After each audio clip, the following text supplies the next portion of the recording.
Welcome to Roby's workshop. Today we're focused on drawers. We need one for each of the nightstands.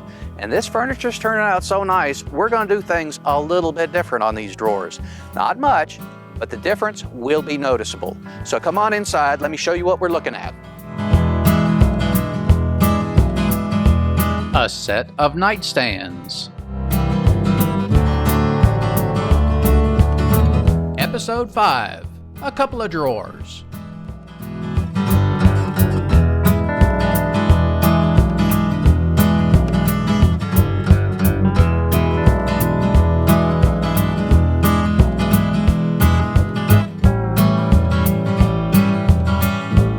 At the wood rack and I'm looking through some old bones and I found some. I've got a piece of maple right here that's pretty good size. I've got two more smaller ones right here. I think this will work great for our drawer bottoms. Now we're using solid material, not plywood. So the material has to be thicker. And if you look at your old pieces, when they had solid material for the drawer bottoms, they were thicker and they had a beveled edge on them. We're going to do the same thing. But we can't start with this immediately. We have to do some milling. So come on, let's get started. Bones from the boneyard aren't necessarily straight. They're usually seconds. So we'll want to cut these things pretty close to length on the crosscut saw. Now notice the way I cut. I usually come down over and over and over again on an undimensioned board. Every time I push the blade down, that increases the cut kerf. This is actually a safety precaution and it reduces kickback. First thing I want to do is to rip these boards down to width, but I really can't go to the table saw fence until I've got a straight edge, so the jointer will help us with that. Well, I don't have a flat face, but I got a flat edge, and that's a start. Now, this material, it is cupped. Now, I will cup it this way as I go through the saw. If I cup it this way, as I exit the saw, the piece will drop, and that can put sideways pressure on the blade, and that can induce a kickback. So keep these things in mind when you're cutting up unmilled lumber. Now that our boards are a little more ruly, we'll go over to the jointer and get a flat face. Then we'll go to the planer and get the other side. We're flat and parallel, and things are looking pretty good. Now, we're going to take all these boards, we're going to cut out the defects. And even though this board has a defect in it, this one doesn't, we're going to cut this one in half too. And we're going to take these and alternate the ring patterns so that we get a much more stable glue up at the end of the day. We're all laid out, I've marked up, and all my ring patterns are alternating. We are flat on two faces, but the edges are not perpendicular to the faces yet. We have to go back to the jointer. I have taken each edge and I've marked it twice. So when we get these pencil marks disappear, I know that I'm flat across the full face. Now we're going to do a trick on the jointer. We're going to take this and we're going to take both of these boards like this, roll them up like this, joint this edge at the same time. When you put them back again, whatever angle was on the fence will cancel out and you'll be perfectly flat. Well, I have placed all the boards in my panel making jig. Now this is a neat device. You've got two rails right here and a screw here with the bottom. So when I tighten this up, I get good compression and those rails, they close in on themselves. I'll get a better view for you so you can see how it works. But I don't have any glue in there right now. I just needed to get it adjusted. The bottom part is set up on these right here and those move up. So I'm in good shape right here. Let me get my glue bottle out and we'll put this thing together. Time got away from me and I got quite a bit done. I thought I'd better show you how this thing works since I introed it. There is a bead of glue there, and that glue I'm trying to keep from pushing it all the way out to the other edge. This is a little bit of a tedious process as I had to do this to each board. Now that all the boards are in place, I can start tightening things up. There's a lot going on with this top screw. We've got a metal crossbar with a threaded rod going through it. And on the bottom of that threaded rod, that is what's pressing against my wood panel. There's a flexible arm on either side of that crossbar, and on the other side is a clip that fits into the rail. You have the same crossbar and arms on the bottom, and of course you can raise that and lower that depending upon how wide your panel is. So when you screw that thing down and apply pressure, those rails are sucked in tight. Between the time it took to get all the boards in place and then to get these 3 screws in place, it took some time, and I was starting to get worried about my glue. Some of my boards weren't quite as straight, and getting them adjusted, well, that was pretty much impossible. The glue had already set at that point. I worked it pretty hard. I think I got a couple of them to move, but not many. This is a great rig, and the results, well, everything came out great. A little foreshadowing there. But I think a hide glue or a long set glue is appropriate. You know, I milled these up not that long ago, and at the time when I had finished milling, they were in good shape, but they have all warped. This project has taken a little longer than some of my others, simply due to the fact that we had the incident with the camera. So all of this is pretty much food for the fire pit. I've got some other stuff I've pulled out of the boneyard. We're going to start working on sides, fronts, and backs. Well, all our drawer sides are milled up. I spared you the process. The top is running wild though. Let's go check out our carcass to make sure that we've got about a 1/2 inch this way so that the drawer tips a little bit but doesn't want to fall out. I've taken my measurement, so we'll go ahead and cut it on the table saw. The objective is a tight sliding fit. I'm over here at the drum sander. I'm getting ready to put all the boards through it. This is to get rid of the mill marks. We're going to follow up with some random orbital sanding. If you don't have a drum sander, well, sorry about that. These are great tools, but you don't have to have one. It's just a little quicker, and it takes the mill marks out very fast. I've got an aggressive grit on this, so maybe 1 or 2 passes is all I'll need. Well, we're all leveled out and the mill marks are gone. However, it's 120 in the drum sander and we've got a pretty coarse surface. So we got the random orbital sander right here, which you could have started with if you didn't have a drum sander. And we're going to start with 150, 180, and 220.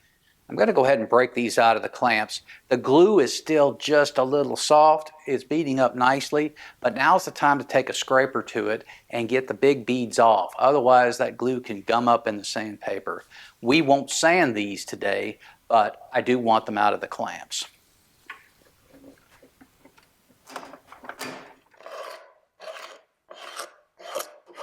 I'm going to cut my drawer side panels to length, and I'm looking at this board right now. I've got this side, which is really pretty good. I don't like this side right here. It's got a knot right in the end of it here, and if I cut that off, I will. So what I'm going to do is I'm going to make a thin cut on this side, push it over against my stop right here, which is set at 13 inches, and then I'll cut the other side. Well, good morning. Before we get started on dovetails, I want to get these drawer bottoms sanded down and leveled out. And that's where a drum sander really can help. It'll save you a lot of time. There are other ways to do it, but right now we'll focus on this method. Well, this turned out real nice. One of the reasons I wanted to tackle this early in the morning is we need to sand this and my rig is still on the bench. So we want to go ahead and get this done before we put everything away. Another thing. I have 60 grit on this machine. That is some kind of coarse. It makes short work of this, but you got a lot of scratch marks. I started with 120, which was a mistake. So I'm going to be getting out some better discs, starting with 80, 100, then 120, up through 220. It'll make it a lot shorter process. So it's off to the bench to get these things sanded down, and then we'll put this away and start focusing on dovetails. Well, you've seen my dovetail machine before. It's a lot of machine and it's designed for a lot of work. We've got 2 small drawers to do and we've got it all set up for that. Seems like a little overkill. But if you've got a smaller machine, the steps to set up would be the same. It just wouldn't be as big. The real trick in these machines is the setup. Once you get everything set up, you just cut the tails first, flip that rig over, and then cut the pins. As I said, I've got other videos. Take a look at those if you want more detail. Well, I've got my panels over here, and I'm getting ready to put the dado in for the bottom shelf. And I've got everything marked very clearly. This isn't the time to get the cut in the wrong place. Now, this particular bottom panel, when I get it squared up, is going to have a taper on it. And that taper is going to be about of 1/4 of an inch. That's what I want to slide into this dado. So I've got 2 blades of my dado stack right here. That gives me 1/4 of an inch. But where do I put my fence? Because I want to maximize the drawer. So I take my bottom panel and I put it right here. And as long as I can see just a hair of daylight on this side of the opening, I know that my bottom is going to be clear of the bottom rails of the drawer. It works every time. The other thing in placing this dado is you have to hit the tail. You have to hit that because if you don't, it'll show up in the side of the drawer and you'll either end up plugging it or you'll see it forever. Now there is another dado and that's in the back of the drawer, and that's to receive the back panel. Well, the only thing left to do is to cut the back panel to width. And when we look at our side right here, we consider that the drawer bottom is going to come all the way out to here. Maybe not quite out to there, but it's certainly coming past this back panel. So we know that this distance right here, it can't be any taller than that. Matter of fact, we probably want it a hair shorter. So to set our fence, we simply take our panel right here and butt it up against that, and then we're great. We're in perfect shape. Well, it's time to consider our drawer bottoms. Now keep in mind, we are going to be trimming this side and this side perpendicular to this edge. And we're getting a bevel on those. Those sink into this bottom dado. So when I put the side panel right here, I place it such that half of the width of the dovetail is pushed back because this bottom is going to slide into the front face. Now, the drawer bottom can cut off right here. We measure that by taking our side panel, putting it up against the fence, and then we adjust the fence such that half of my dado would be exposed. Now, if it's too long, that's fine. We can cut it or trim it back a little later. We do get another bite at this apple. We'll start with the easy cut, and that's ripping to width. That's simple to do on the table saw. Well, I didn't know if it fit, but it does, and I'm kind of tickled with that. I was not looking forward to making this cut on the table saw. My crosscut sled has gone. I disassembled it some time ago. If you want to see it, it's in previous episodes. If you don't have a miter saw this large, a crosscut sled is about the only way to do this reliably. So you might consider building one or shelling out some cash. Now, let me point out to you how we're going to make the second cut. Actually, we'll make the cut the same way. We just need to know how long it needs to be. Remember, we have a panel here and a panel here, and we want our bottom to be halfway in between. So I position the bottom around right about halfway there with the edge of the bottom showing through. I make a mark on the other side over here, and that defines the width. With our length defined, the cut's the same as the first time. It's time to start looking at the raised panel, and I've been making some experiments here, primarily with the angle of the blade. I know I need just a touch less of 1/4 of an inch right here on the edge because I want this to sneak inside the dado. And as long as I've got a beveled edge here, this can't be 1/4 of an inch. It just won't sink in deep enough. So we're making a couple of experimental cuts, and I made the first one at a pretty shallow angle, and I didn't like it because if you'll notice, the blade right there, and this is the steeper angle, is coming fairly close. I have to put my fingers right here to get a good feel for it. This is the reason that I've installed my sacrificial fence. I want something right here that I can press against without getting close to the blade. If I'm pressing against this right here, I think that's too close. In fact, I would like it a little bit taller, but looking at this, I see right here, I'm good and safe, and I can push this through without too much trouble. Now, I've experimented with this a couple times. I think we're about there. So we're going to make our cut on 3 sides. The back right here, it doesn't get a bevel. It screws directly into the back. Setup is probably the most important thing here. Make sure your boards are where they need to be and you have a good idea of assembly before you start gluing up. Now, I have put glue on all the pins and tails, and once that's done, assembly is simpler because I know where all my pieces are. My pins and tails are a little proud, and you want them to be that way. That gives you a little something to sand down flush, but that means that you can't have the clamps right on the edge of the joint.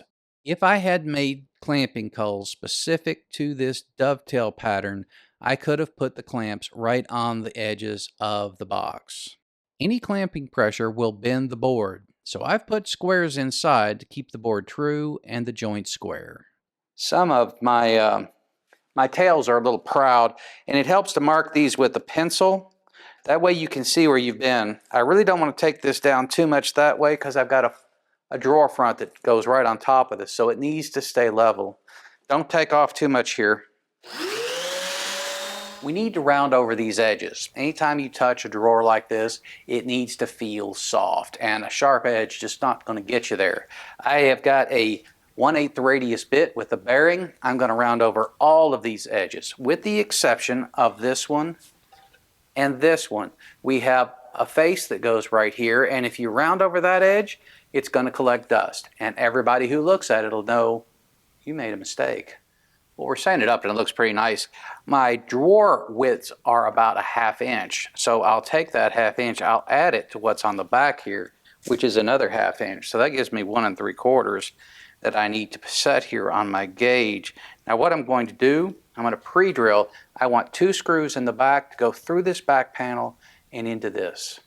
It's time to start to focus on getting this drawer box to slide into the carcass and make it slide in such that it's square as it goes through there and centered.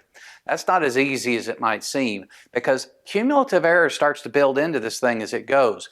Now they're small, but they make a difference because this is an inset drawer face and we want it to be square when it goes in. So getting this drawer box to slide in square and straight goes a long way toward that. So we're going to take a little time here. Now I've got 2 shims right here. We snuck up on those, so I can't even tell you what they are, but they are of equal width, and we've got them in there pretty tight. I've also got a flat piece of scrap here, and I am clamped to the top and bottom rails, and the drawer box is pulled up flush. So right now, this drawer box is both centered and square inside the cabinet. Well, as you can see, things are pretty tight, and I would really like to put this slider on this side of the drawer box, but I can't get to it because this top rail is in place. So what we're going to do is establish a benchmark. We're going to put this right up against the inside. We're going to put it in place and secure it with some 3/4 inch brads. After that, we'll take some spare stock from the drawer boxes, put it in place, move the stop to the other side, and we'll secure that with 3/4 inch brads and glue. Well, our drawer runners came out great, but there's a little bit of slop in them, and that's intentional. You want the drawer to slide in real easy, and if it's too tight, it's just not going to do it. But now it's time to put our face on, and to do that, everything needs to be perfectly centered. You've got to start out in the right place. So I've got a shim here and a shim here. Those are keeping me centered inside this carcass because they are shimmed against the legs. Now, what the next step is, we will take ourselves and put a coat of glue on this face. It is pre-positioned to be even with these 2 rails. Now, after we get the glue on, we take our front face, put it in place, but we will shim around the perimeter. With the face in place and a couple of clamps, we'll make sure it stays put with a couple of 1-inch brads. And we'll take it out of the nightstand and then we'll really put the screws to it. I want that glue to set tight. Well, let's get back to the top. We got to cut it to width and to the length. Now on the width, I'm about 3/8 strong, and this is an easy cut. We'll do that one first. Now, evaluate your piece when you do that. This side looks really good to me.